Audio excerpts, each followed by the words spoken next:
Morning. యేసు క్రీస్తు నామములో మీ అందరికీ వందనాలు తెలియజేస్తా ఉన్నా. ప్రతిదినము ప్రభుతో ఈ కార్యక్రమానికి మిమ్మల్ని అందరినీ కూడా ప్రేమపూర్వకంగా ఆహ్వానిస్తూ చిన్న ప్రార్థన చేసుకుని ప్రారంభించుకుందాం. తండ్రి, మీకు వందనాలు నాయన. యొక్క ఉదయకాల సమయంలో మీ మాటలు వినాలని ఆశతో మరి ప్రభా చూస్తుంటున్న ప్రతి ఒక్క వ్యక్తితో మీరు మాట్లాడండి. వారి హృదయాలను దర్శించండి, సంధించండి. ఆత్మీయంగా వారు బలపడడానికి, దేవరైన వాక్యం చేత వారు బలపరచబడడానికి సహాయం చేసి నడిపించమని యేసుక్రీస్తు నామములో ప్రార్థించి వేడుకున్నాను తండ్రి, ఆమేన్.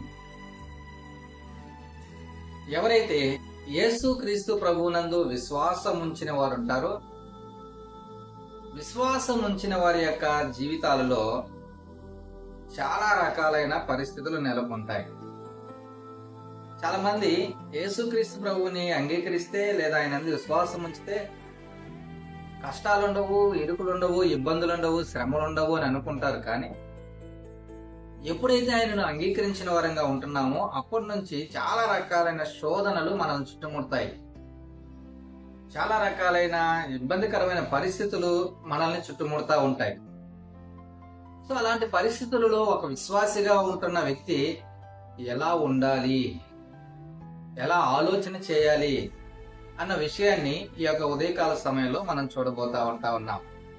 ఒకవేళ అలాంటి పరిస్థితిని నీవు కూడా అనుభవిస్తున్నట్లు ఉన్నట్లయితే, అంటే యేసుక్రీస్తు ప్రభువుని అంగీకరించావు, బాగుంది, కానీ చాలా రకాలైన శోధనలతో నువ్వు పోరాడుతూ, శ్రమలలో నువ్వు కొట్టుమిట్టాడుతూ, ఇబ్బందికరమైన పరిస్థితులు నేను చుట్టుముట్టి అల్లాడిస్తూ ఉంటున్న పరిస్థితిలో ఉన్నట్లయితే నువ్వెలా ఉండాలి, నీ ఆలోచన ఎలా ఉండాలి అన్న విషయాలను మరి ఈ యొక్క ఉదయకాల సమయంలో మనం చూడబోతా ఉన్నాం. ఒకసారి మనము దేవుని మాటలను మనం ఆలకిద్దాము. మొదటి పేతురు రాసిన పత్రిక 1వ అధ్యాయము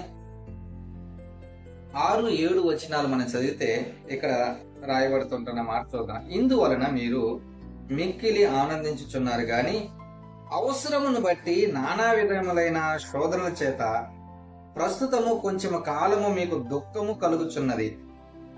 నశించిపోవు సువర్ణము అగ్ని పరీక్ష వలన శుద్ధపరచబడుచున్నది కదా. దానికంటే అమూల్యమైన మీ విశ్వాసము ఈ శోధనల చేత పరీక్షకు నిలిచినదై యేసుక్రీస్తు ప్రత్యక్షమైనప్పుడు మీకు మెప్పును, మహిమయు, ఘనతయు కలుగుటకు కారణమగును. కొంచెం కాలము మీకు దుఃఖం కలిగితే కలగొచ్చు అనేక రకాలైన శోధనల చేత. శోధన రాకుండా ఉండవండి, దుఃఖం రాకుండా ఉండదు, బాధ రాకుండా ఉండదు, ఇబ్బంది రాకుండా ఉండదు. ఒకవేళ అలాంటి భ్రమలో ఏమైనా ఉన్నట్లయితే ఆ భ్రమలోంచి బయటికి రావడం మంచిది. ఓ విశ్వాసిగా చెప్పుకుంటున్న వ్యక్తులారా, అలాంటి భ్రమల్లో ఉన్నట్లయితే బయటికి రావడం చాలా మంచిది. యేసుక్రీస్తు ప్రభువుని అంగీకరించిన తర్వాత, విశ్వాసం ఉంచిన తర్వాత మనలను విశ్వాసములో నుంచి గలిబిలి చేయడానికి, విశ్వాసంలో నుంచి కిందకి దిగజార్చడం కోసము అనేక రకాలైన శోధనలు చుట్టుముడతాయి. అలాంటి శోధన చేత కొద్ది కాలము మీకు దుఃఖం కలిగితే కలగొచ్చేమో గాని ఇక్కడ దేవుడు రాయిస్తూ ఉంటున్న మాట ఏంటంటే, నశించిపోవు సువర్ణము అగ్ని పరీక్షకు నిలిచి అది శుద్ధపరచబడినట్లు మనము కూడా శుద్ధీకరించబడతాము, శుభ్రపరచబడతాము. మన విశ్వాసములో మనం బలం పొందుకోవడానికి, విశ్వాసములో మనం అభివృద్ధి చెందడానికి మనకు వస్తుంటున్న కష్టాలైనా, శోధనలైనా, ఇరుకులైనా మనకెంతగానో దోహదం చేస్తాయి. కొంచెం కాలం మనకు దుఃఖం ఉండినట్లు అలా ఉండొచ్చేమో గాని దాని తర్వాత దేవుడు మనల్ని ఒక గొప్ప విలువైన వ్యక్తులుగా ఆయన మార్చబోతా ఉన్నాడు అన్న విషయాన్ని గుర్తుపెట్టుకోవాలి. చూడండి, బంగారాన్ని ఎంతగా వేడి చేస్తే, ఎంతగా దాన్ని కరగబెడితే అంత శుద్ధ సువర్ణము దాని నుంచి బయట వస్తుంది. దానిలో ఉంటున్న మస్టు మలినాలన్నీ కూడా తొలగించబడతాయి. శుద్ధమైన సువర్ణము బయటకు వచ్చి ఎంతో విలువ కలిగినదిగా మారుతుంది. అది అలాగే శోధనలు మనం చుట్టుముట్టినప్పుడు, శోధనలు మనం వెంటాడినప్పుడు, శోధన గుండా మనం వెళుతూ ఉంటున్నప్పుడు మనం కూడా అనేక రీతిలుగా మనము అభివృద్ధి చెందుతూ ఉంటాము. విశ్వాసములో అభివృద్ధి చెందుతాము, ఆత్మీయతలో అభివృద్ధి చెందుతాము, సహవాసములో దేవుని యొక్క ప్రజలతో, దేవునితో సహవాసంలో అభివృద్ధి చెందుతాం. మనం ఒక ఉన్నతమైన స్థితికి చేరుకునేటట్లుగా అవి మార్చుతాయి మనల్ని. కాబట్టి దుఃఖం వచ్చినప్పుడు, శోధన వచ్చినప్పుడు, శ్రమ వచ్చినప్పుడు కృంగిపోవాల్సిన అవసరం లేదు అన్న విషయాన్ని ఈ ఉదయకాల సమయంలో మరి ఆలోచన చేయవలసిందిగా, తెలుసుకోవలసిందిగా ప్రభు పేరిట మనం చేస్తా ఉన్నా. 30వ కీర్తనలో 5వ వచనము చివరి భాగాలు మనం చూస్తే, సాయంకాలము ఏడుపు వచ్చి రాత్రి ఉండినను ఉదయమున సంతోషము కలుగును. హల్లెలూయా. దేవుడు ఏమాత్రము కూడా విడిచిపెట్టడు, ఏమాత్రం కూడా విడిచిపెట్టడు. ఆయన దయ ఆయుష్కాలం అంతా నిలిచి ఉంటది అని దాని పై భాగంలో మనం చదవచ్చు. ఆయన దయ కలిగిన వాడు మనల్ని ఎప్పుడు విడిచిపెట్టడు. శోధనలు వచ్చినప్పుడు, కష్టాలు వచ్చినప్పుడు, కన్నీరు వచ్చినప్పుడు, బాధలు వచ్చినప్పుడు ఆయన విడిచిపెట్టడు. ఆయన దయ ఆయుష్కాలం నిలిచి ఏం చేస్తుందంట, సాయంకాలం ఏడుపు వచ్చినా కూడా, రాత్రికి ఉండినా కూడా ఉదయము మనకు ఏం కలుగుతుంది, సంతోషము కలుగును, సంతోషము కలుగును. దేవుడు ఉదయం కల్లా మార్చగలిగే దేవుడిగా ఉంటా ఉన్నాడు. పరిస్థితులన్నింటినీ తారుమారు చేయగలిగే దేవుడిగా ఉంటా ఉన్నాడు. కాబట్టి విశ్వాసులైన మనము శోధన వచ్చినప్పుడు, శ్రమ వచ్చినప్పుడు, లేకపోతే ఇంకేదైనా వ్యాధి బాధ కలిగినప్పుడు అయ్యో అయ్యో అయ్యో అంటే మనం కృంగిపోవాల్సిన అవసరం లేదు. దేవుడు ఇంకాస్త మనల్ని మెరుగుపరుస్తాడన్న విషయాన్ని గుర్తుపెట్టుకొని, ఇదిగో ఒకవేళ నాకు ఇప్పుడు ఏడుపు వచ్చినా ఉదయం కల్లా దేవుడు నాకు సంతోషాన్ని కలుగజేస్తాడని గుర్తుపెట్టుకుందాం, గుర్తెరగదాం. ఆయన మన అంగలార్పును నాట్యముగా మార్చగలిగే దేవుడు.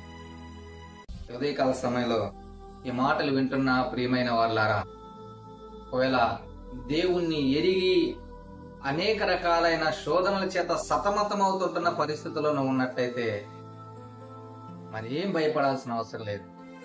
ఆయన నీ విశ్వాసాన్ని అభివృద్ధి పరుస్తాడన్న విషయాన్ని గుర్తుపెట్టుకో. ఇదిగో నీ ఏడుపుని ఆయన సంతోషంగా మారుస్తాడు అన్న విషయాన్ని గుర్తుపెట్టుకో. నీ కన్నీటిని ఆయన నాట్యంగా మార్చగలిగే దేవుడని, సామర్థ్యత కలిగిన దేవుడని గుర్తెరుగు. కాబట్టి దేని విషయంలో కూడా భయపడకుండా, ప్రతి విషయంలో కూడా దేవుని మీద ఆధారపడుతూ ఆయన యందు విశ్వాసములో మనము మెరుగుపరచబడుతూ ఎదగవలసిందిగా ఉంటా ఉన్నాము.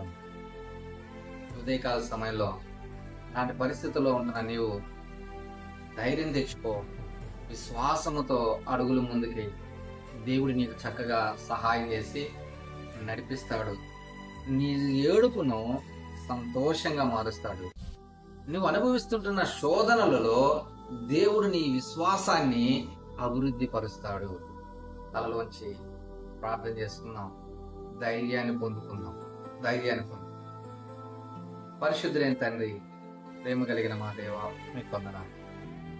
మిమ్మల్ని ఎరిగిన వారు ఎవరైతే శోధనల చేత సతమతమైపోతా ఉంటా ఉన్నారు, వేదన అనుభవిస్తా ఉంటున్నారో, బాధలు అనుభవిస్తా ఉంటున్నారో, ఉదయకాల సమయంలో మీరు మాట్లాడిన మాటలు ఆయన వారు అర్థం చేసుకోవడానికి సహాయం చేసి, శోధింపబడిన తర్వాత ఎలాగైతే సువర్ణము నైనా విలువైనదిగా మార్చబడతాదో అలాగా వారు కూడా శుద్ధ సువర్ణం అవుతారన్న విషయాన్ని గుర్తెరగడానికి సహాయం. ఇదిగో సాయంకాలం ఏడుపు వచ్చి రాత్రంతా ఉన్న ఉదయానికల్లా దేవుడు సంతోషాన్ని కలుగజేస్తాడన్న విశ్వాసముతో వాళ్ళ అడుగులు ముందుకు వేయడానికి సహాయం. ఎవరైతే దేవనైనా ఈ ఉదయకాల సమయంలో నీ పాదాల దగ్గర ప్రార్థన చేస్తుంటున్న వారిగా ఉంటున్నారో వారందరితో మీరు మాట్లాడమని, వారిని ధైర్యపరచమని, వారి విశ్వాసంలో ప్రభు వారు కొనసాగడానికి సహాయం చేయండి. యేసుక్రీస్తు నామములో ప్రార్థించి వేడుకున్నాను తండ్రి, ఆమేన్. God bless you.